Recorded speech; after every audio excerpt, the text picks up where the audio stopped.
இயேசு கிறிஸ்துவின் நாமத்தில் உங்கள் யாவரையும் அன்புடன் வாழ்த்தி வரவேற்கிறோம். காலத்துல பழைய ஏற்பாட்டு காலத்துல பெண்கள் எப்படி நடத்தப்பட்டாங்க, புதிய ஏற்பாட்டு காலத்துல இயேசு கிறிஸ்துவின் காலத்துல பெண்கள் எப்படி நடத்தப்பட்டாங்க.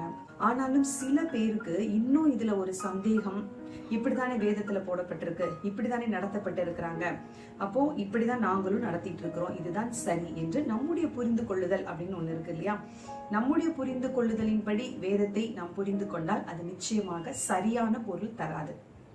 வேதத்தை ஆவியானவர் எந்த நோக்கத்துல நமக்கு கொடுத்தாரோ அந்த நோக்கத்தில் புரிந்து கொள்ளுதல் ரொம்ப ரொம்ப முக்கியம்.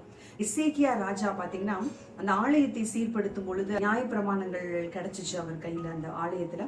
அப்போ அதை என்ன பண்ணணும், என்ன செய்யணும் அப்படிங்கிற அந்த ஆலோசனையை பாத்தீங்கன்னா அங்கேயும் இருந்த பெண் தீர்க்கதரிசியிடம் தான் கேட்டாங்க. அதே போல நெகேமியாவுடைய காலத்திலையும் பாத்தீங்கன்னா அங்கேயும் நிறைய பெண் தீர்க்கதரிசிகள் இருந்தாங்க.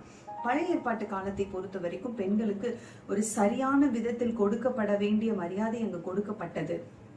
அப்ப அது கொஞ்சம் கொஞ்சமா படிப்படியா ஏன் புதிய ஏற்பாட்டு காலம் ஸ்பெஷலி பாத்தீங்கன்னா இயேசு கிறிஸ்துவின் காலத்துக்கு வரும் பொழுது அது ஏன் ரொம்ப கம்ப்ளீட்டா குறைஞ்சிருச்சு, பெண்கள் இரண்டாம் தரம் செகண்ட் கிளாஸ் பீப்புளா ஏன் பார்க்கப்பட்டார்கள் அப்படின்றதற்கான காரணங்களை நம்ம பார்த்தோம் அப்படின்னா, பழைய ஏற்பாட்டு காலத்துல என்னதான் அவர்கள் சரியான விதத்தில் நடத்தப்பட்டிருந்தாலும் அங்கேயும் சில கோட்பாடுகளும் சில கட்டுப்பாடுகளும் இருந்துச்சு.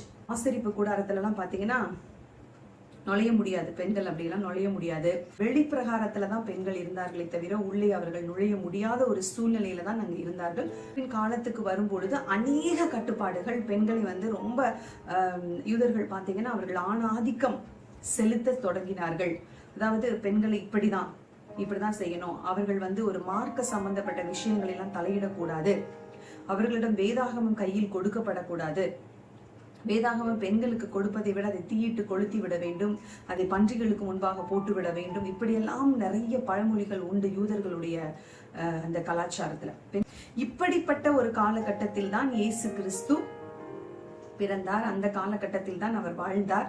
இப்போ இயேசு கிறிஸ்துவின் பார்வையில் பெண்கள் எப்படி இருந்தாங்க?